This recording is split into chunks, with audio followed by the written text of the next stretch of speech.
So, welcome to LiberalViewer Sunday Live Clip Roundup. Thanks for joining me. I've got over 24 clips on several topics for what I think should be a really good show tonight.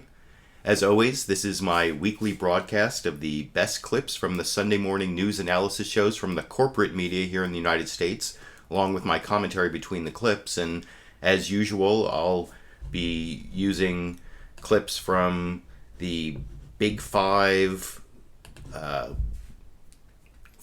Big Five outlets of ABC, NBC, CBS, CNN, and Fox News, and I'll get to several topics before the end, including the continuing crisis with Ukraine and Russia, NSA spying, drone strikes in Yemen, some U.S. politics, and a couple other topics too. And while I won't be using the quasi-news comedy clips I use most weeks because Saturday Night Live and Real Time with Bill Maher both took the week off, I did want you to find you a little comedy to start, so I decided to start with the clip I saw when I first turned on Fox News this morning. I saw Fox and Friends co-host Ainsley Earhardt say, "Jesus is not a pancake," which, after a little rewinding, I put in the context of this clip. We're happy to say the baby is here safe and sound, and they're calling it a tasty miracle. Check it out. Owners of the Cowgirl Cafe in Southern California say a pancake cooked up on Good Friday had an image of Jesus Christ on it. Or Forrest Gump.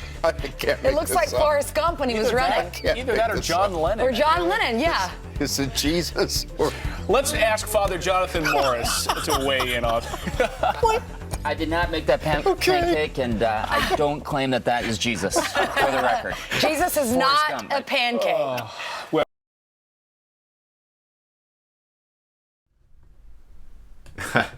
So Jesus is not a pancake, and the image on that pancake looked more like Frank Zappa to me anyway, but the subsequent segment I also found kind of amusing because after their success scaring viewers for years with the War on Christmas stories, Fox News has now done a couple years of War on Easter stories, including on Fox and Friends this morning, where the hosts Clayton Morris and Ainsley Earhardt asked the priest, who is also on Fox News' payroll, I'm pretty sure, because he's their religion correspondent and a contributor, Father Jonathan Morris. And anyway, they asked him to respond to the supposed attack on Easter displays that, to me, seem more like they were just people putting up opposing points of view in a public forum that allows free speech.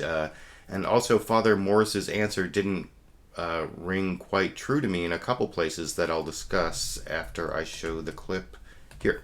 Well, Father, this is a scene that is this is at in Daly Plaza. Yeah. And an 8-year-old tradition there, an Easter display there has been in Daly Plaza. And What happened is they put up a Christian display of the cross. You can see it on the right-hand side. And then the atheists came in and they said they put up this panel on the left. Instead of "In God We Trust," it says, what did it say? In reason we trust. And then an atheist group's putting up this: "Nobody died for our sins. Jesus Christ is a myth." And then we hear what's happening at Clemson University.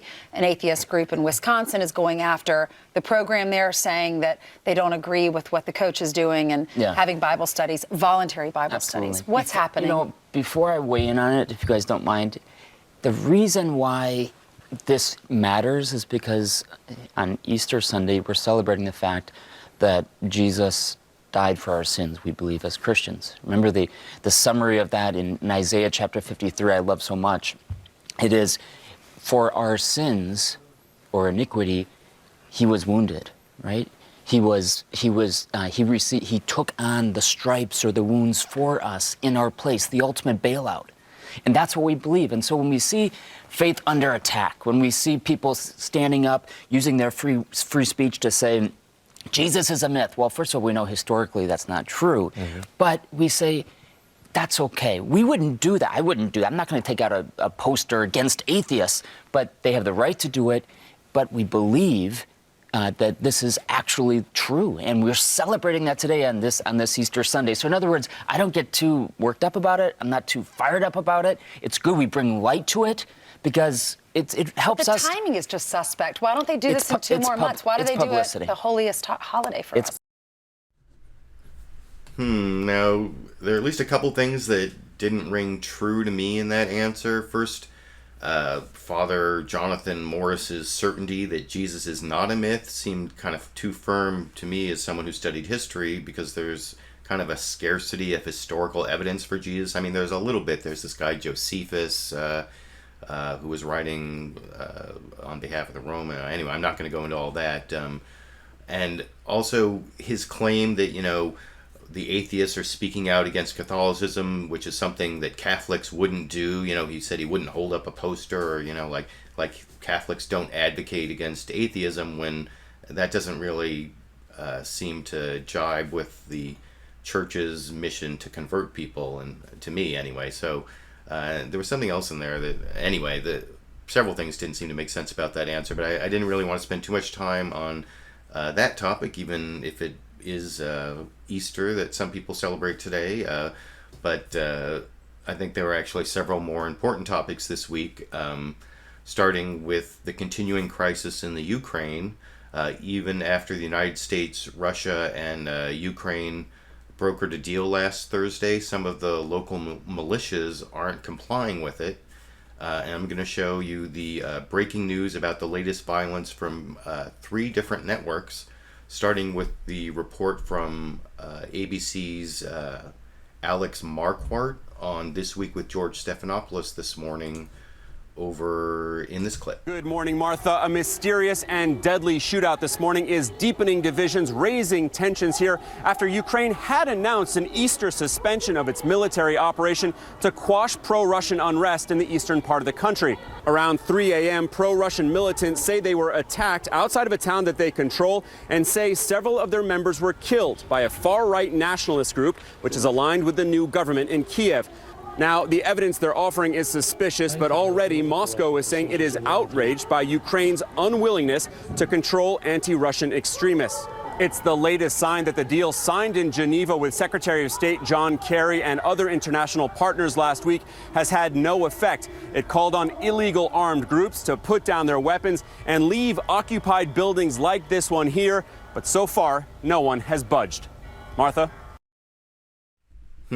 So there you can see ABC's Alex Marquardt saying, so far no one has budged, and I'll actually have someone who says something a little different at the end of the Ukraine clips I'm showing from the U.S. ambassador to the Ukraine. But before I do that, I want to show how the breaking news was covered, not just on ABC, but it was also covered on CBS's Face the Nation, and then I'll show you how it was covered on Fox News. But first, here is the report on CBS's Face the Nation from their reporter, foreign correspondent Holly Williams, over in this clip. Ukraine's pro-Russian separatists are locked in an uneasy standoff with the country's government. Here in eastern Ukraine, the separatists have occupied public buildings in around 10 towns and cities, and some of those buildings were seized by masked, gun-wielding militants. Here in the town of Slavyansk, there was a fatal shooting last night, with reports of at least 1 person dead, though it's still not clear who was responsible. The fear here is really that this will spiral into civil war and split Ukraine in two. But this is clearly also a test of Russia and whether Moscow will continue to intervene militarily in its neighbouring countries. On Thursday, the US, Russia, Ukraine and the EU reached a deal in Geneva to try to end this crisis. It offered the separatists amnesty if they disarm and leave the buildings they've occupied. But that hasn't happened, and Ukraine's government and the US continue to blame Moscow for stirring up unrest here. Vladimir Putin, the Russian president, has denied orchestrating this insurgency, but he's also said that if there's violence here, Russia has the right to intervene militarily in Ukraine. Holly Williams, CBS News. Yeah, so that's Holly Williams on CBS News, as I said, giving the breaking news from the CBS network after showing you the ABC network. And then this is Fox News reporter Leland Vittert over on Fox News Sunday this morning, basically reporting on the same story over in this clip. Chris, as is typical in this conflict, the Ukrainians are blaming the Russians. Meanwhile, the Russian Foreign Ministry has put out a statement blaming the Ukrainians for breaking this truce. Actual truce on the ground are hard to come by. Certainly, though, this morning's attack has moved a region which is on the brink of war already closer. Video from the scene shows 2 burned out cars and the remnants of a large firefight. The Ukrainian Interior Ministry has confirmed that 3 Russian separatists are dead. A number of others are wounded. Who exactly was behind the attack and who fired first remains in dispute. The Ukrainian government claims the separatists are following orders from Moscow, supported by Russian special forces and the intelligence services, who are providing support to the separatists and also helping to organize them in cases. The Russian separatists control a number of government buildings in eastern Ukraine, including the regional parliament building. They are dug in, well armed, and are demanding a referendum to decide whether eastern Ukraine becomes its own country or perhaps part of Russia. This Easter morning, a number of the separatists left their compounds without the fear of arrest to attend Easter services. They say they feel protected by President Putin of Russia, who said he reserves the right to use force in Ukraine to protect either Russian interests or supporters. The Ukrainian government, for their part, is trying very hard not to give Moscow an excuse to order the tens of thousands of troops it has on the Ukrainian border across into Ukraine in an invasion, as the Russians already did in Crimea. Chris, back to you. Now you can see there that the Fox News reporter is saying that the Russians already did it in Crimea at the end, after reporting basically the same news you saw on CBS and ABC. I mean, I think pretty much the reporting was the same on all 3 networks there. But I bring up the Crimea thing because the guest that they had on Fox News Sunday, and I can't fault Fox News Sunday for having this person, it's definitely a newsmaker, is the Russian ambassador to the United States, Sergey Kislyak. And he was asked some fairly tough questions by the host, Chris Wallace. And the first one I want to show you is when he kind of denied the charge of Russia annexing Crimea after saying they weren't interested in sending Russian troops to Crimea, or that Vladimir Putin had denied sending Russian troops into Crimea before the annexation, and then during this recent 4-hour news conference thing that I'm going to show a clip from with Edward Snowden in it a little later, apparently Vladimir Putin admitted that he did send Russian troops into Crimea. And so Fox News Sunday host Chris Wallace confronted the Russian ambassador, Sergey Kislyak, with that. And that's the first clip from that interview I want to show over here. When Crimea is annexed, and President Putin said no Russian troops in Crimea, and then in his 4-hour call-in show this week he said, well, yes, we did send Russian troops into Crimea. When you have 40,000 troops massed on the border of eastern Ukraine, and before it was, well, they're going to be exercises, and now Putin says, well, perhaps we'll need them to restore order. Isn't that a Cold War? Oh, no. First of all, you are talking about Crimea like it is a kind of piece of real estate that we annexed. It's not. There are 2.2 million people living there, first. So the future of Crimea was decided by the Crimeans themselves. Under the thumb of pro-Russian separatists and Russian troops. What we had there were military presence that was absolutely legal under the agreement with the Ukrainian government at the time. And when there was an unconstitutional armed overthrow of a government in Kiev, when there were threats issued to Crimea, when there were people sent to Simferopol to take over the local government buildings, we and the people on the ground understood that there was a threat. So we had to organize ourselves in a way to protect, first and foremost, Russian presence there. That was absolutely legal. And we also certainly did to protect people there. But we didn't influence the processes within Crimea that was organized by local... There are a number of independent experts, observers, who would disagree with that. One last question. And so, yeah, I guess Chris Wallace did take a little bit of a confrontational attitude in his interview with the Russian ambassador, which is only fitting for a journalist to do. And sometimes Chris Wallace can act as a journalist, even though he is on Fox News, though I have shown incidents where he hasn't been as fair and balanced in the past. But if you want a completely opposing view of what the Russians have in mind in the Ukraine and elsewhere around their borders. I also want to show, I'm going to show several clips, but this is the first one from the Prime Minister of the Ukraine. His name is Arseniy Yatsenyuk, and he was over on Meet the Press with David Gregory, and this is how he characterized what Russia wants to do in the area over in this clip. President Putin has a dream to restore the Soviet Union. And every day he goes further and further. And God knows where is the final destination. And he was very clear saying this stuff in his State of the Union a few years ago. And I believe that you do remember his speech, famous Munich speech, saying that the biggest disaster of the former century is the collapse of the Soviet Union. I consider that the biggest disaster of this century would be the restoring of the Soviet Union under the auspices of President Putin. So yeah, there's the Prime Minister of Ukraine, Arseniy Yatsenyuk, saying that Vladimir Putin wants to restore the Soviet Union, and I guess the Meet the Press airs before Fox News Sunday because Chris Wallace actually asked the Russian ambassador, Sergey Yatsenyuk, Sergey, I'm getting their names confused. Oh, Kislyak, Sergey Kislyak, about what Arseniy Yatsenyuk said there.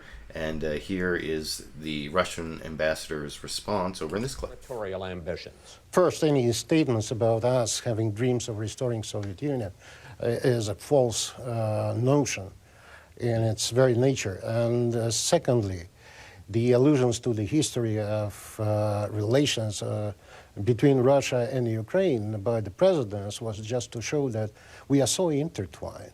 We are. There are so many families that are spread both in Ukraine and Russia. We have been... So to answer my question, how far is President Putin prepared to go? We are not going anywhere. We just want the Ukrainians to find a way of a dialogue, a new constitution that would help them to live in a country that is democratic, that supports the rights of all the ethnic groups, including certainly Russians. And we want to have a friendly neighbor because for us all, irrespective of what is happening, Ukrainians are just our brothers. Just your brothers? I'm Ukrainian myself, ethnically. So is my family historically. Mr. So yeah, I guess they're all Ukrainians on that show all of a sudden. Both the Russian ambassador and even the Fox News host turn out to be Ukrainian. And actually that is even more amusing because of something that the Prime Minister of Ukraine says a little bit later. But first I want to show one more clip from the Russian ambassador, Sergey, let me make sure I get their names right here, Sergey Kislyak, where he's talking about what's really important in resolving the current conflict, which is will Russia call on the pro-Russian militias in the Ukraine to lay down their arms? Because, you know, this negotiated settlement on Thursday in Geneva between Russia, the United States, and Ukraine, it said they should lay down their arms, but the Ukrainian militias, the pro-Russian and the anti-Russian militias in the Ukraine, aren't parties to the agreement, so they're the Russians and the Ukrainians have to get their clients or whatever, their client militias to lay down their arms. And so over on Fox News Sunday, Chris Wallace asked the Russian ambassador, they're going to ask the pro-Russian militias to lay down their arms, and he kept evading the question, and I'll show you what I mean. I'll talk about it a little more after I show the clip here. To put down its arms. As part of the agreement, the pro-Russian separatists also agreed, or at least this was an agreement, they were not party to it, but the agreement was that they would put down their arms and leave the buildings. They are refusing to do so. So let me ask you a question. Will President Putin, will the Russian government tell the separatists to leave the occupied buildings? We have signed the Geneva Agreement. That's a message in itself. But what is important, that all the measures provided for in the Geneva Statement are equally applied throughout Ukraine. not only in the east, but also in Kiev. But I'm asking you a direct question. You say you signed the statement. Will you, because they're refusing to leave the buildings and disarm, is the Russian government prepared to tell the pro-Russian separatists in eastern Ukraine, disarm and leave these buildings you have occupied? I have said to you that it has to be a process that includes everybody, including people in the eastern Ukraine, including and not exclusively. The problem currently is that the moment the Geneva statement was issued, our Ukrainian colleagues have suggested that it's not applicable to what is happening in Kiev, that the far-right groupings are not going to be disarmed, and under such circumstances, you shouldn't expect that the other part of the political spectrum will be willing to rush in implementing the agreement.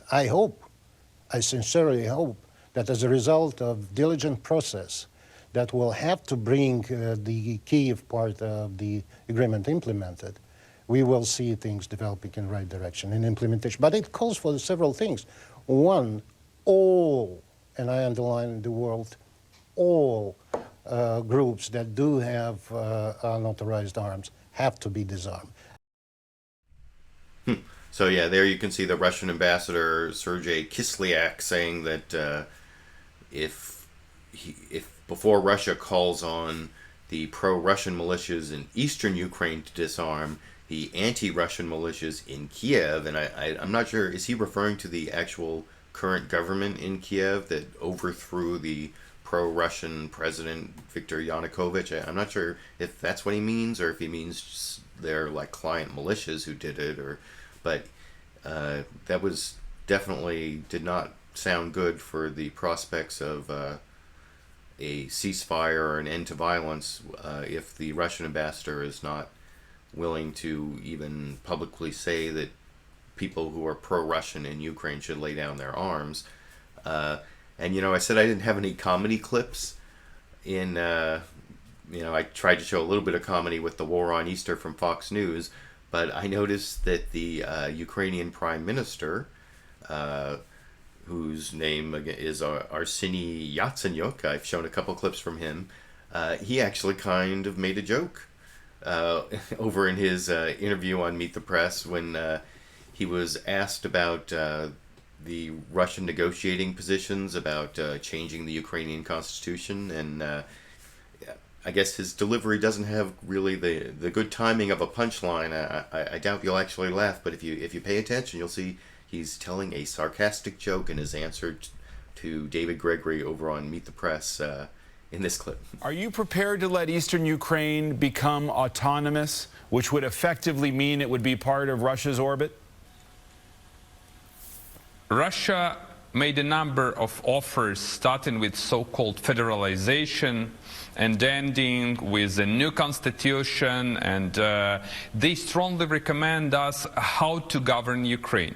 My recommendation to Russia is that we believe that they need to change their constitution too, and to make Ukrainian language as a state one, because we have a huge Ukrainian-speaking minority in Russia, and they need to empower their federal states with more autonomy too. So the question is that they have their own country, we have our own country, and we can fix our problem inside with any kind of Russian support. The more Russia supports us, the more problem we get.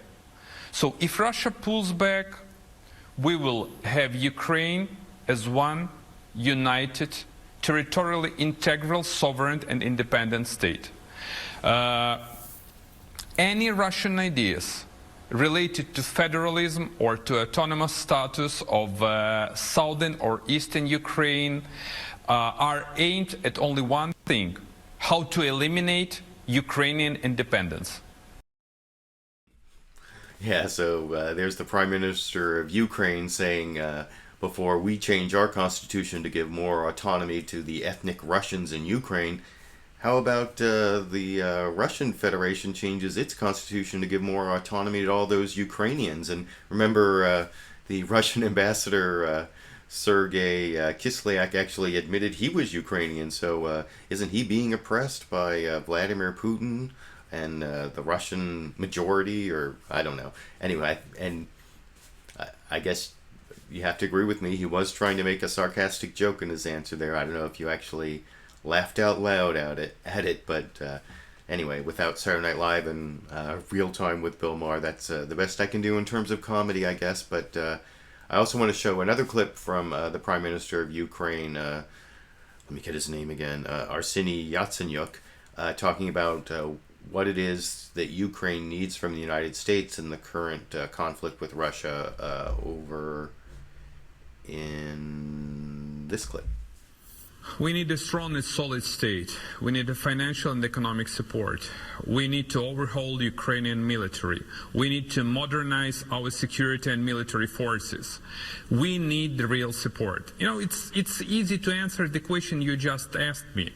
How can you stop the nuclear power state, which is Russian Federation, that spent billions of dollars to modernize their military? Instead of Ukraine, as in the last 4 years, the former president, together with the Russian supporters, what they did, they just dismantled Ukrainian military and Ukrainian security forces. So we need to be in a very good shape in order to stop Russia. And for this shape, we need to have and to get the real support from our Western partners. So you need... So yeah, there's the Prime Minister of Ukraine saying what it is that he needs from the West and the United States. Now, one thing he didn't say was stronger rhetoric from the Obama administration, but I want to show a clip. Senator Bob Corker was over on Meet the Press, and of course he was still going ahead with this Republican talking point that it's the weakness of the Obama administration that's giving the Russian Federation and Vladimir Putin the tacit go-ahead. And here he actually said that you'll see he's saying that they're giving like these mixed signals and just not to do anything too public and overt, but go ahead and do what you want if it doesn't embarrass us. Is basically what Republican Senator Bob Corker saying is the Obama administration position on Vladimir Putin. I'll talk about that a little more after I show the clip here. But again, I think the administration is basically saying to Russia, look, don't do anything overt. Don't come across the border with the 40,000 troops. Don't embarrass us in that way. But you can continue to undermine the sovereignty of Ukraine by doing the things that you've done. And again, I've urged in every way that I can for this administration to go ahead and again push back now. It's going to be too late, just like we did in Syria, where in essence, let's face it, the wisest thing, I hate to say such a crass thing on Easter Sunday morning, the wisest thing that Assad did really was to kill 1,200 people with chemical weapons, because in essence we said, don't embarrass us anymore that way. You can go ahead and kill another 60,000 people with barrel bombs and by other means, but don't embarrass us. And I think that's what we're saying to Russia today by the actions that we're not taking. Don't embarrass us, but you can continue the black ops activities. You can continue the other things that you're doing. We know that over time you're going to reach the goals that the Prime Minister so eloquently laid out before. You're going to reach those, but don't do it in a way that embarrasses us. Again, the world is watching. Our allies in Europe are watching. Our NATO friends and others know that this is where we are. And I think we need to step on out and do the things that we threaten, because I don't think Putin will respond to anything else other than us overtly doing the things that we've laid out. Senator. Now that seemed like an overly cynical and especially partisan view of what's going on in the Ukraine, or in Ukraine and with the Russian intervention in Crimea and the fomenting, possibly Russian fomenting of these militias in eastern Ukraine taking over buildings and maybe creating a pretext for some later Russian invasion, although that doesn't seem to be happening. And I think actually the reason there was this deal on Thursday is because the Obama administration was going to go ahead with these new sanctions that, and also getting some of the Europeans to go along with these new sanctions to not just target individuals but sectors of the Russian economy.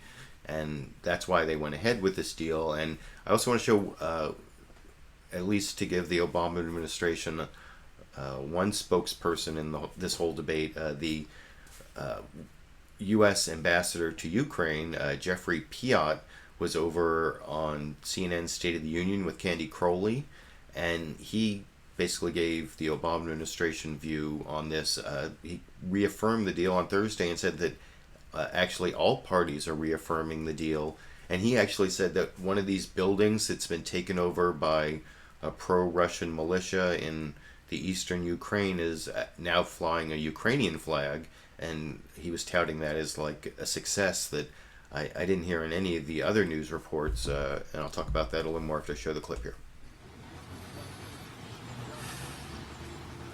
Well, Candy, let me say this. I'm actually just coming from a meeting with Foreign Minister Deshitsa and the ambassador who heads the OSCE Special Monitoring Mission, along with my EU and Russian counterparts. And I think we all reaffirmed today in this setting our collective commitment to trying to make the Geneva framework a success. There are obviously some real challenges at this point, including some new violence this morning in Slavyansk in eastern Ukraine.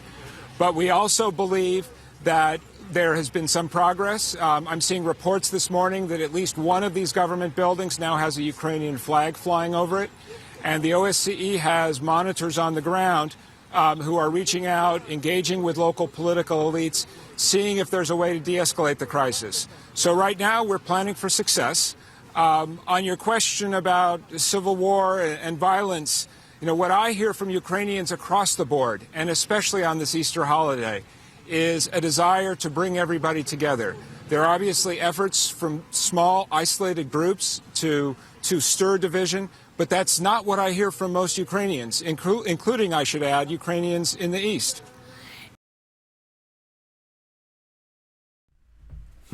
So yeah, there's the U.S. ambassador to Ukraine giving a much more optimistic, saying that things are going the way that they're supposed to be going, and that somehow this violence isn't going to continue, and that even one of these buildings that's been taken over is now flying a Ukrainian flag, although I don't know if that means that they're saying that that part of Ukraine is now Russian, or if that means that the building is now not being taken over by these pro-Russian militias. But I also want to show one more clip from the Ukrainian Prime Minister, Arseniy Yatsenyuk, talking about this one last issue that came up this week. Supposedly these anti-Semitic bulletins went out in eastern Ukraine, and both sides are kind of blaming each other for it. They were like bulletins. Jews coming from celebrating Passover were given these bulletins saying you're going to have to register as Jews, and the pro-Ukrainian forces are saying it's the pro-Russian militias that did it. They were masked people did it, so nobody knows exactly who they were. And then the Russian. Well, first I'll show. This is the Ukrainian Prime Minister basically blaming the Russian or pro-Russian forces and saying they're going to get to the bottom of it over in his interview on last clip from him on this topic here. Final question. There have been ghastly reports coming out of eastern Ukraine this week about some kind of forces forcing Jews in the eastern part of the country to register with local authorities. What do you make of this? Are these accurate? Are Jews particularly at risk? We got an information that these so-called peaceful protesters with the live ammunition in their hands, that they send a number of bulletins saying that everyone who is a Jew to be indicated as a Jew.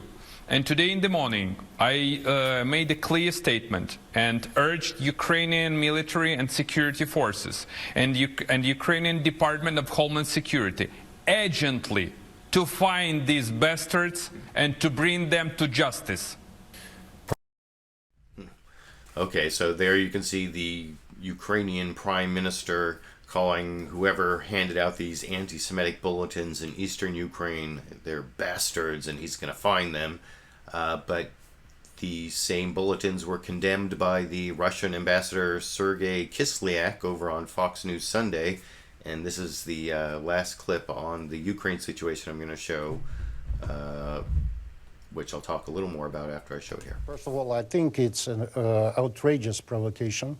We certainly condemn any manifestations of anti-Semitism.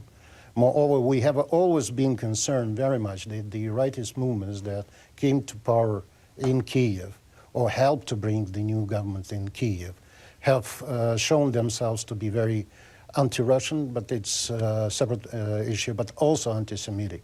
We have always been concerned. So in the Geneva document, if you look at this carefully, we all of us, 4 parts of it, condemned all the manifestations of extremism, including anti-Semitism. So when it comes to these provocations, I do not have any information as to who has done it, but it's certainly an outrageous provocation. So yeah, at least on that question of anti-Semitism, you can see both the Russian ambassador and the Ukrainian prime minister are outraged, and they're both sort of implying it's the other side responsible, and as to who is responsible, that is not something I can tell you, and I'm not sure anyone can really tell you with any certainty. Those are the like dozens or so clips I wanted to show you on the Ukraine situation, which is almost half the clips for the show tonight, but I want to cover a few different topics. One is NSA spying. There are a couple different things from the Sunday morning shows on NSA spying, but something that happened earlier in the week that I wanted to talk about. You know, I mentioned there was this 4-hour news conference that Vladimir Putin held, and he took questions from the audience and from people calling in, and there was this pre-recorded question from Edward Snowden, who, as most people know, is the one who leaked all this NSA spying information and is now in Russia he got caught in the airport in Moscow on his way from Hong Kong to possibly Brazil or Ecuador or who knows where, and so he has temporary asylum in Russia, and he asked a question of Vladimir Putin about how Russia handles the whole collection of data and spying with their with the both the internal and external security services of the Russian state. And so I'm going to show the question. Well, I'm going to show the question that Edward Snowden asked, and then I'm going to show Vladimir Putin's answer, and then a couple other clips on NSA spying. But first, here's Edward Snowden asking Vladimir Putin a question earlier this week, and this is from a Russia Today video. You can see the entire thing. Some of it I cut out, some of the discussion of the Russia Today reporters in between. But this is all. First, there's the Edward Snowden clip, followed by Vladimir Putin's translated answer. But here's Edward Snowden here. I'd like to ask you a question about American Secret Services, Edward Snowden. And the bulk collection of private records by intelligence and law enforcement services. Recently in the United States, 2 independent White House investigations, as well as a federal court, all concluded that these programs are ineffective in stopping terrorism. They also found that they unreasonably intrude into the private lives of ordinary citizens, individuals who have never been suspected of any wrongdoing or criminal activity, and that these kind of programs are not the least intrusive means available to such agencies for these investigative purposes. Now, I've seen little public discussion of Russia's own involvement in the policies of mass surveillance. So I'd like to ask you, does Russia intercept, store, or analyze in any way the communications of millions of individuals? And do you believe that simply increasing the effectiveness of intelligence or law enforcement investigations can justify placing societies rather than subjects under surveillance? So yeah, there's the question that Edward Snowden asked of Vladimir Putin in that 4-hour news conference. And then here is Vladimir Putin's answer that I'll talk about a little more after I show the clip. Mr. Snowden, you are a former agent, a spy. I used to be working for an intelligence service. We are going to talk one professional language. First of all, our intelligence efforts are strictly regulated by our law. So how special forces can use this kind of special equipment as they intercept phone calls or follow someone online, and you have to get a court permission to stalk a particular person. We don't have a mass system of such interception, and according to our law, with our law, it cannot exist. Of course, we know that criminals and terrorists use technology for their criminal acts, and of course, special services have to use technical means to respond to their crimes, and including those of terrorist nature. Of course, we do some efforts like that, but we do not have a mass-scale, uncontrollable efforts like that. I hope we won't do that, and we don't have as much money as they have in the States, and we don't have these technical devices that they have in the States. Our special services, thanks God, are strictly controlled by the society and by the law, and are regulated by the law. Well, a couple things there that he said I think are probably true, that they don't have as much money or as much technology as the United States in the area of surveillance, but based on what I've read from other sources about the amount of surveillance in Russia, I'm not sure that I am entirely believing a lot of what Vladimir Putin said in the rest of that answer. And there was a lot of discussion about whether Edward Snowden posing that question, if that was some sort of like propaganda victory for Russia, or Edward Snowden himself said he was trying to put Vladimir Putin on the spot. And I guess, I mean, at least someone asked Vladimir Putin the question, but apparently it was a recorded question, and the answer, I mean, it wasn't a surprise to Vladimir Putin, and I'm not sure his answer was all that revealing about what's actually happening. It was more about what are the talking points of Vladimir Putin and the ruling, whoever you think is ruling Russia right now. I'd say the ruling elite in Russia. From what I understand from some previous clips I've showed on LiberalViewer Sunday, live clip roundup, Vladimir Putin is ruling Russia with the advice of some of his former buddies from the KGB, and not much input from even the parliament on a lot of issues. But I'm not really an expert on Russia, and so if you have some other view, please put it down in the comments, and you can include links backing up whatever you say. That's one of the good things about the new YouTube comment system. So if you have an opposing view about what's going on with Russia and Ukraine, put it in NSA spying or spying by Russia, definitely let me know and put it down in the comment section, either as a live comment, which I'll get to the live comments after I finish showing the clips, or during the week. If you watched the show, let me know, and I enjoy being educated by my viewers if there are facts that I'm not aware of. But I want to show, speaking of this whole Edward Snowden question and answer thing with Vladimir Putin being a propaganda victory for Russia, I want to show a clip from that Republican Senator Bob Corker back over on Face of the Nation. No, I'm sorry, on Meet the Press, basically making that point when asked about it by the host David Gregory over in this clip. But to me, it was a tremendous public relations stunt. You know, those of us who've traveled to Russia realize that the whole time we're there, we're likely being filmed and listened to. It's the one country that we go into knowing that every move we make is being watched and listened to, and to make the kind of comments that they're not looking in on Russian people. The Russian people are they know very well. The government looks in on them constantly. We know that very well when we're there. So again, in our face, I mean, again, what Putin is doing to embarrass our nation, and again, we should only react to substance, not words. But what he's doing in that way, to me, again, continues to undermine our credibility and candidly to show the air of permissiveness that we have created around the world since last August. All right.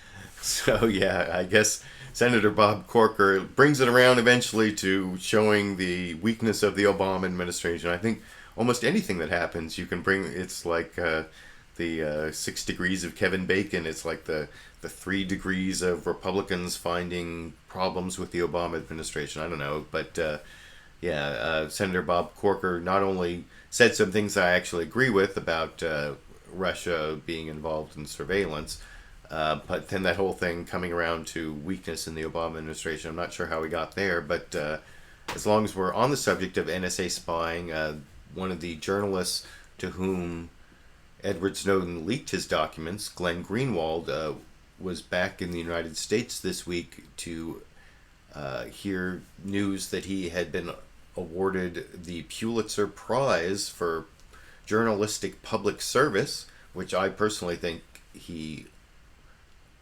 deserves to be awarded, although some opinions on that were not totally shared.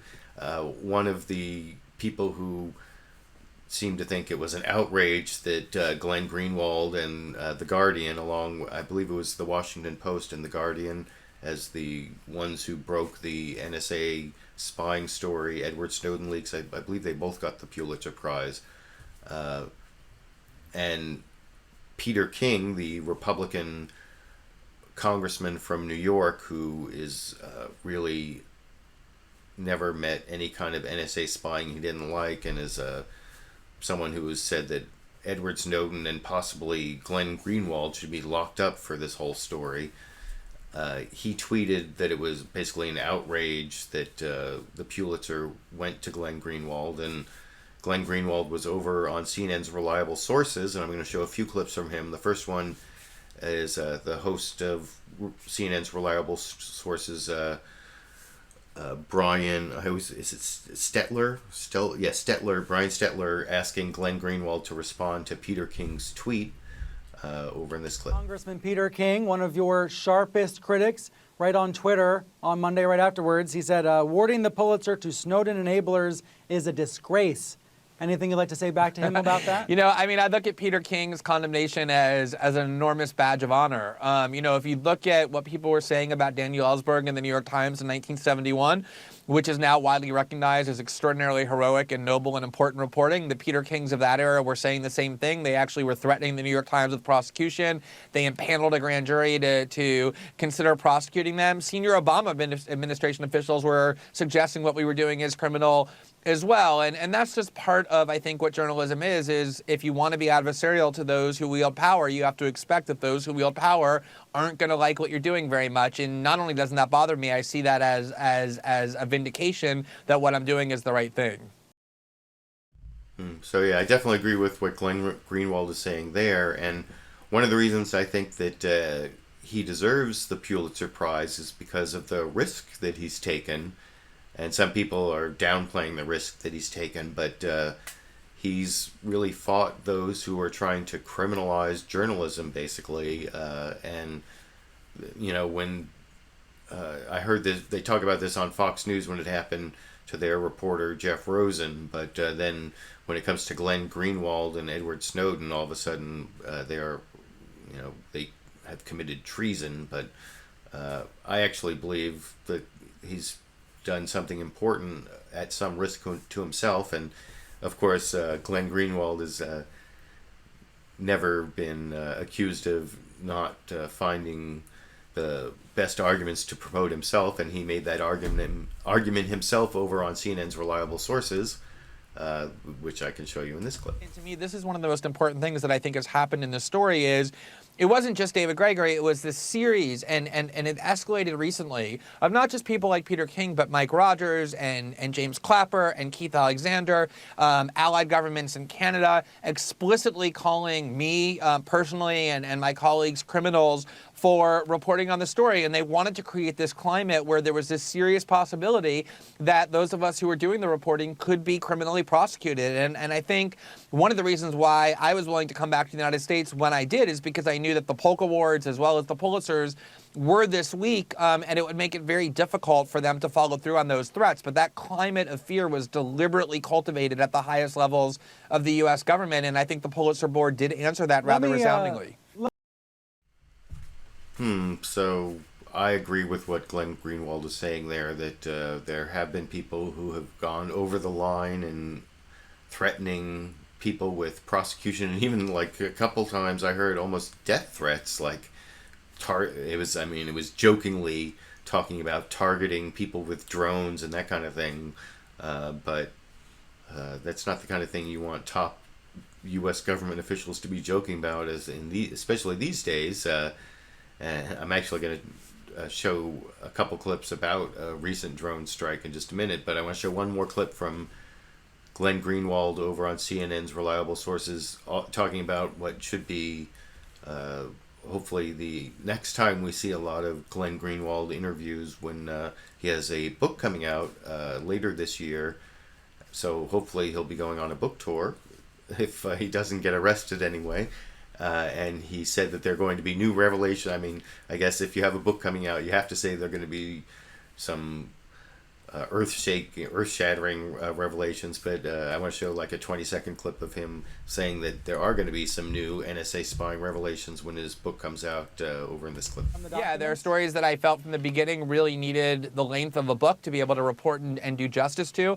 So there's new documents, there's new revelations in the book that I think will help inform the debate even further. Do you feel the... Oh, I guess that's more like a 12-second clip, but I look forward to seeing the new Glenn Greenwald book. I hope there actually are some book length or some revelations that need the length of a book to really give justice to the revelations. That sounds like that might be interesting. I'm not exactly sure what that would be. And I said I was going to get to a couple clips on drone strikes. One of the breaking news stories this morning and yesterday is drone strikes in Yemen. I guess there was a drone strike on Saturday and then a couple other strikes that they weren't sure whether it was drones or the Air Force. First I'll show the reporting over from ABC's This Week with George Stephanopoulos. This is actually a reporter. Is this ABC? I believe this is ABC's This Week. Let me double check here. We're on. This is their reporter, one of the few reporters in Yemen, Iona Craig, talking about the recent strike in this clip. We don't know the names or ranks of those individuals, which seems to indicate they were probably foot soldiers and not senior rank Al-Qaeda members. But the government has said that they were apparently involved in organising operations against the military and security installations and leaders of the security apparatus here in Yemen. But it's obviously very difficult to independently verify those claims. But certainly even the government has acknowledged that 3 civilians were also killed in that strike. And you are hearing this morning there were also more airstrikes in Yemen? Yes, there was at least 1, if not 2 more strikes this morning. The Ministry of Defence here has described those as airstrikes, so it's unclear if they are, in fact, U.S. drone strikes or Yemeni Air Force strikes. They were carried out in an area which has been regularly targeted by the Yemeni Air Force here, all in the same sort of area of southern Yemen, which has become, particularly this area was hit this morning called Masad, a real stronghold for Ansar al-Sharia. So yeah, that's the report from Iona Craig from Times of London, who's reporting for ABC's This Week on the phone, talking about the one strike yesterday that killed 10 militants supposedly, and then also 3 civilians, and then 2 strikes today that she wasn't sure whether it was the Yemeni Air Force or more drone strikes. And then I noticed on CNN State of the Union, at the very end of the show, on the second broadcast of the show, they had a slight update on the second strikes. This is CNN reporter or anchor Fredricka Whitfield on CNN State of the Union this morning on that same story here. Reporters in Atlanta here. The top stories we're following this hour. For a second day in a row, a suspected drone strike has killed al-Qaeda militants in Yemen. Today, an airstrike killed 4 suspected militants in southwest Yemen. Yesterday, another strike killed 10 suspected al-Qaeda members in a neighboring province. A source says Saturday's strike was targeting 3 well-known operatives linked to a terror training camp. 3 civilians were also killed in that attack. So, yeah, there's CNN's Fredricka Whitfield basically saying that the second strikes were also drone attacks. Over on ABC, the Times of London reporter wasn't sure if it was Yemeni Air Force or drone strikes. CNN seems to be saying, I mean, to the extent that we can trust one source on CNN, is saying that it's drone strikes today as well as yesterday. And then the final clip I want to play on the drone strikes in Yemen is from the Republican chair of the House Homeland Security Committee, Michael McCaul.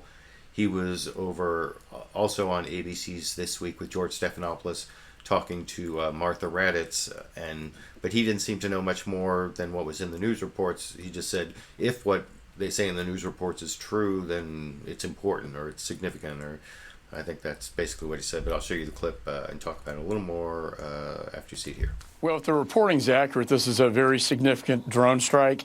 As you know, al-Qaeda in the Arabian Peninsula, or AQAP, poses probably the greatest external threat to the homeland itself. They are the ones who are involved with bomb-making devices to go undetected on airplanes. They are the ones who created Inspire magazine that inspired the Boston bombers that we'll be talking about later in the show. And so I think the fact the administration now is going aggressively against these terrorists, I think is a very positive sign, given the prior narrative that al-Qaeda is on the run and this is all over. I do view AQAP as, again, the most lethal force, if you will, posing the greatest external threat to the United States. So that's sort of the partisan Republican take on the strikes in Yemen, and it seems to be more about the whole Benghazi talking point about the Obama administration is saying that al-Qaeda's on the run when in fact they aren't on the run, and it seems more set up for the 2016 presidential contest than any sort of information about what actually happened in Yemen over the weekend. Because you notice Michael McCaul started off by saying, well, if what they're saying is true, then it's important, and then he went into his Republican talking points, which it seems like they're getting ready for Hillary Clinton in 2016, and the whole growth of al-Qaeda is part of her failure at the State Department, and one of the talking points they're going to try to use to say that she's not worthy to be president in 2016, and I don't know if that's going to happen or not, but one of the indicators is as to whether Hillary Clinton's running for president in 2016 will be whether she actually campaigns for Democrats in the congressional elections coming up in November of this year. And her input could actually be useful and important. I'm going to show a couple clips about the 2016 presidential election, even though it's only 2014. And the first is over on Meet the Press. I want to show Chuck Todd, one of NBC's political analysts, talking about why Hillary Clinton could actually make a difference in the 2014 congressional elections if she does campaign. Over in this clip. On Hillary. At some point, though, you're right about September, October. If she's going to be, she's essentially the de facto leader of the Democratic Party now going forward in the future. She's going to have to start showing up on the trail. Democrats kind of need her, particularly the swing vote in America is Hillary Clinton's demographic. It's older white women. That is the swing vote. If Mark Pryor wins or loses, it's older white women. And it's interesting They're going to need Hillary. Elizabeth Warren very. So yeah, that is Chuck Todd from NBC, their political analyst, saying Hillary Clinton has to come in and campaign for Democrats in the 2014 congressional races because the swing vote is going to be old white women, and she's an old white woman, or that's her swing demographic. Or, I'm sorry, I believe he said older white women. I didn't mean to turn that into old white women, but pretty much the same thing. Not much of a difference there. But having shown that clip about Hillary Clinton in the 2016 presidential election, I'm starting to think more and more that the establishment Republican candidate who has the best chance of winning against like the Tea Party Rand Paul Ted Cruz candidate is going to be former Florida Governor Jeb Bush. And he got kind of a weird endorsement over on CBS's Face the Nation. Nora O'Donnell was in for Bob Schieffer, and she had a interview with Cardinal Timothy Dolan, the Archbishop of New York, talking, because it's Easter, and he talked about a bunch of Easter-related stuff. And one of the things he also talked about was working with Jeb Bush and how he is like a big fan of Jeb Bush's. And I'll talk about that a little more after I show the clip here. You invited former Governor Jeb Bush on your radio program. Yeah, and he's going to come to town, Yes. to help us plug our Catholic schools. Yeah. So are you pro-Jeb Bush? I like Jeb Bush a lot. Whether I'd be for him as a presidential candidate or not, I don't know personally, but I sure admire him, and I especially appreciate the priority he gives to education and immigration, by the way. And why do you admire him? Well, because I found him, as I looked at what he did in Florida, Nora, I found him remarkably innovative. He was almost like, for education, what Franklin Roosevelt was for the economy. He said, darn it, let's see what works. We can't do business as usual. We got to help our public schools. We know that they're terribly flawed. What can we do to improve them? And he experimented, and he went out on a limb, and a lot of things, and things began to click in Florida, such that he's rightly proud of this progress that he made in education. And, if you don't mind me blowing our own horn here, he says one of the best things going is Catholic education. A champion, certainly, of Catholic He is indeed. education. Yeah. So would you like to see him run for president? Yeah, I sure think he'd bring something. Yeah, he'd be good. Yeah. Anybody else you'd like to see run for president? Well, yeah, Pope Francis. So yeah, I guess if our current president can be born in Kenya, then we could have a president born in South America. But actually, I don't think that's what Cardinal Timothy Dolan meant by that topic. But I thought that was a pretty strong, it wasn't a real political endorsement from a Catholic archbishop, but that seemed as strong as you would, as an archbishop, too strong maybe for an archbishop getting towards a political endorsement when he talked about Jeb Bush there. But I don't know. You can let me know what you think in the comments, although I guess you can't leave me links. I noticed I always peek at the comments while the clips are playing, and I saw someone mention you can't leave links in the live comments, although if you're watching this as a recorded show, you can leave me links. But I want to show one more clip from Cardinal Timothy Dolan. They also asked him about the Hobby Lobby case in the Supreme Court. I recently made a video about that called Fox News: Obamacare forces corporate abortions euthanasia ? And actually, I thought that was a pretty good video. If you haven't watched it, check that out. And I'm going to talk a little more about the Hobby Lobby case after I show what Cardinal Timothy Dolan said about it on CBS's Face the Nation over in this clip.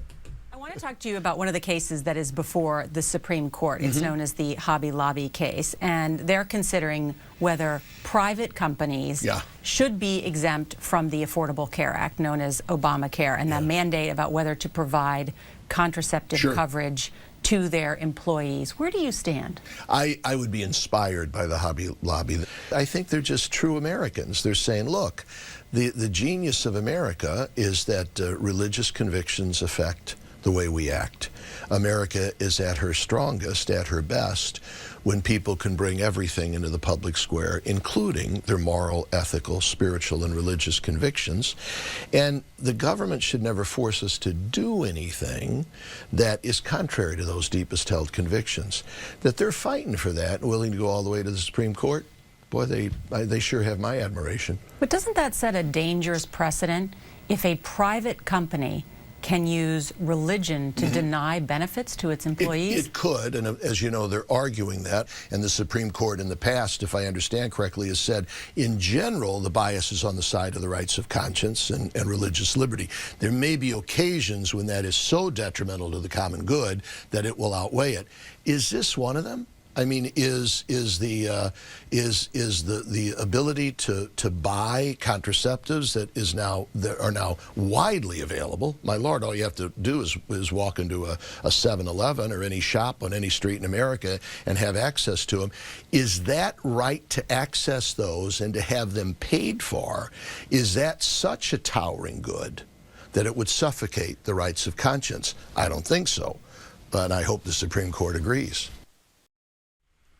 Now, I'm not sure that I want to go to even any kind of Catholic priest, or I mean, whether an archbishop or any kind of priest at all, as to giving me information about the availability of contraception. That doesn't seem to be like that is really their area of expertise. And of course, the type of contraception covered under health insurance isn't just stuff you can find at the 7-Eleven. It includes birth control pills that have to be prescribed after an examination by a doctor, and of course you have to have the healthcare consultation from the doctor.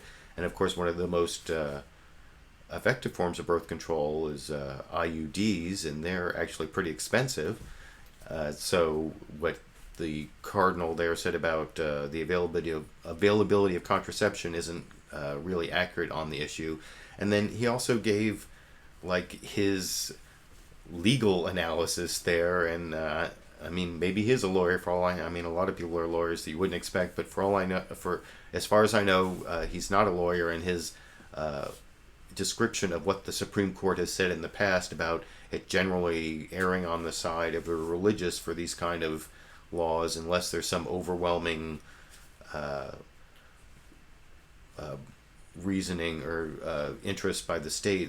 That's not what the Supreme Court has said in the past. Actually, in the Employment Division versus Smith case, the Supreme Court actually said that laws of general applicability don't get any kind of exemption for people who have religious beliefs unless it puts a substantial burden, a substantial burden on the religious beliefs. And it was actually a law, the Religious Freedom Restoration Act, that switched that all around. So the legal analysis from the Cardinal Timothy Dolan was also not very accurate. So I was kind of disappointed in the information being given out by such a high official of the Catholic Church there, that it wouldn't be completely honest. I'm disappointed on Easter of all days for that to happen. And as long as we're on the subject of the Supreme Court and constitutional law, the final clip I want to show for the show tonight is from former Justice of the Supreme Court John Paul Stevens. Was he had an interview on This Week with George Stephanopoulos, and I thought it was kind of interesting. You can see the whole interview at a link down in the video description for This Week with George Stephanopoulos, and this was actually an interview by George Stephanopoulos. And John Paul Stevens is out promoting a book where he proposes, I think it's 5 or 6 amendments to the U.S. Constitution, one of which is an amendment to the Second Amendment, adding 5 words to the Second Amendment, which I'll discuss a little more after I show the final clip for the show over here. Stevens' most controversial idea, adding 5 words to the Second Amendment. Here's how it would change. The right of the people to keep and bear arms when serving in the militia shall not be infringed. Wouldn't that take away any limits to what a legislature could do to the rights of gun owners? I think that's probably right, but I think that's what should be the rule, that it should be legislatures rather than judges who draw the line on what is permissible. And you think that's because it's clearly, this is what was intended? Oh, I do think that was what was intended, because there was a fear among the original framers that the federal government would be so strong that they might destroy the state militias. The amendment would merely prevent arguments being made that Congress doesn't have the power to do what I think is in the best public interest. But to be clear, if Congress passed a national ban on individual gun ownership, that would be constitutional under your amendment. I think that's right. In another.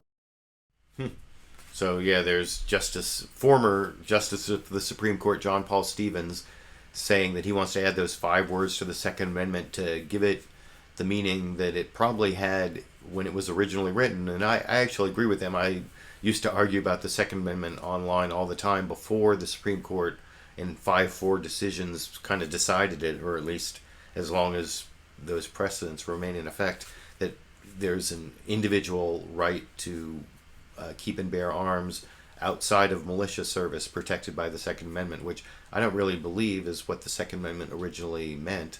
There are 27 words in the Second Amendment, and the right to keep and bear arms shall not be infringed is the second half, and the first half is a well-regulated militia being necessary to the security of a free state.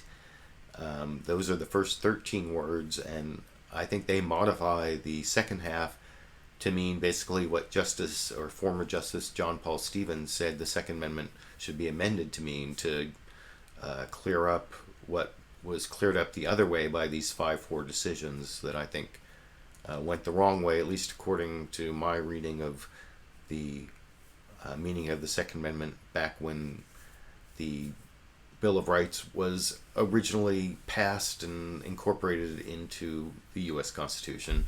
I'm well over an hour. I think I'm over an hour and 10 minutes at this point, but I noticed there was a little bit of a slow start, but I think I have more than 70 people watching, and I want to honor that by looking at the live comments that people have been leaving. Like I said, I've been peeking at them during the show, and so even if I don't do a long discussion section here at the end, I incorporate them into what I say during the show, so I appreciate them that way as well. But let's see, I see, they're talking about the war on Easter.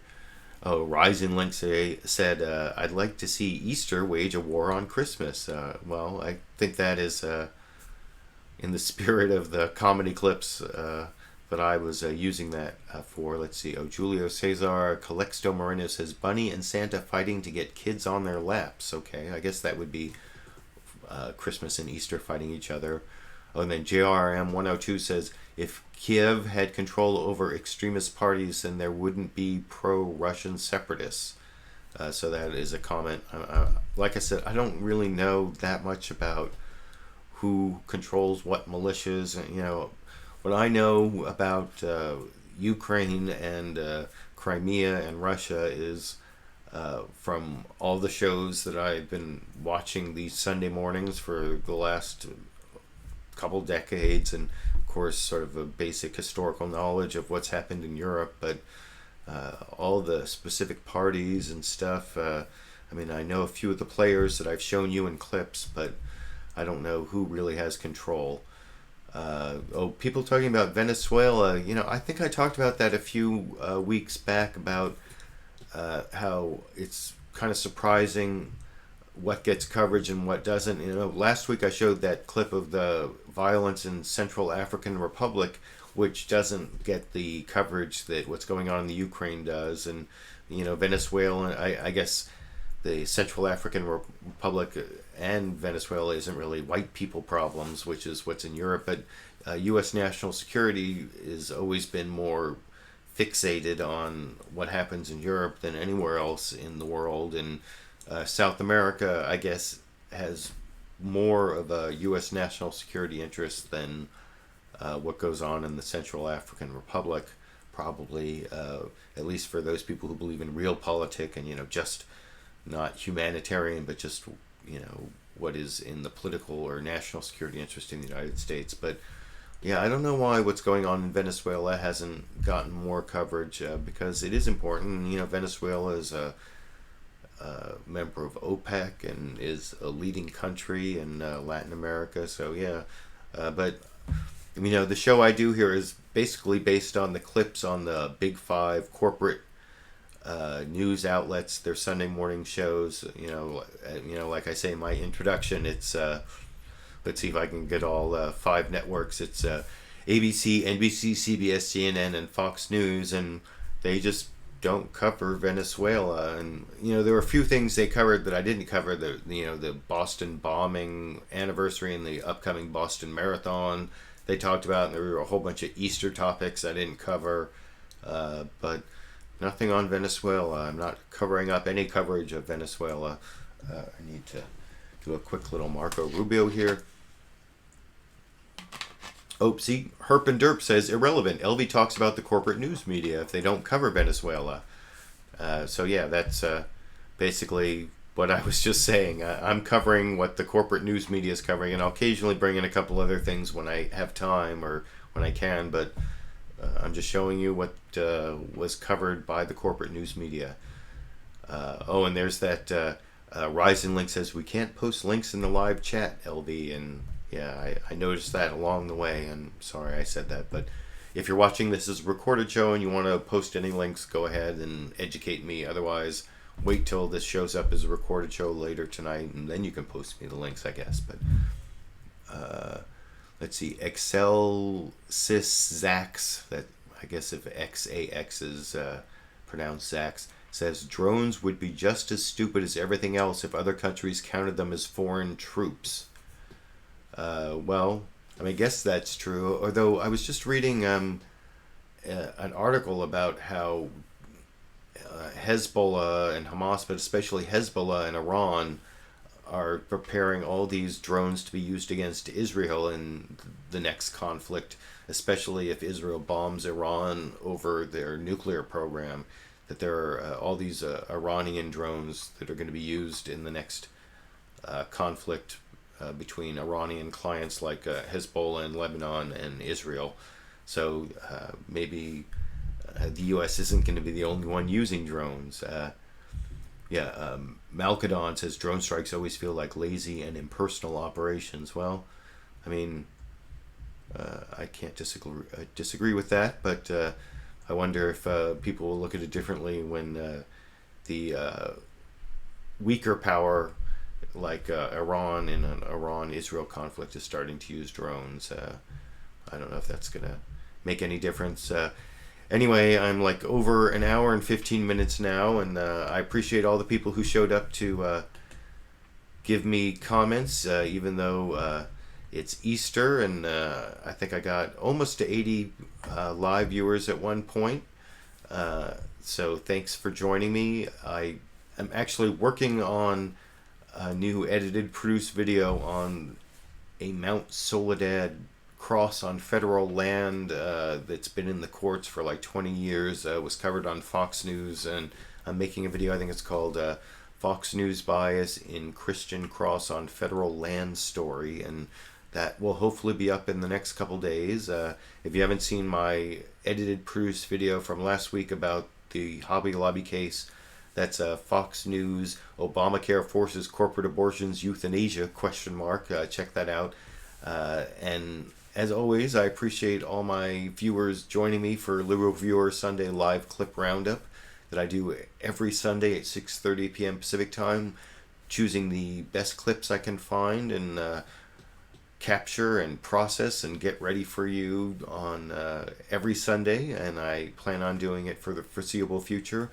And I hope it has left you feeling a little more informed about what the corporate media here in the United States thinks is important. For my viewers in the United States and Canada and in my close-by time zones, enjoy the end of your Easter Sunday and the rest of your weekend. And my viewers in Europe and around the world, New Zealand, Australia, I notice I have a significant amount of viewers. Thank you for joining me, and enjoy the beginning of your week. I hope I left you more informed, and I guess I'll be seeing you all around the internet.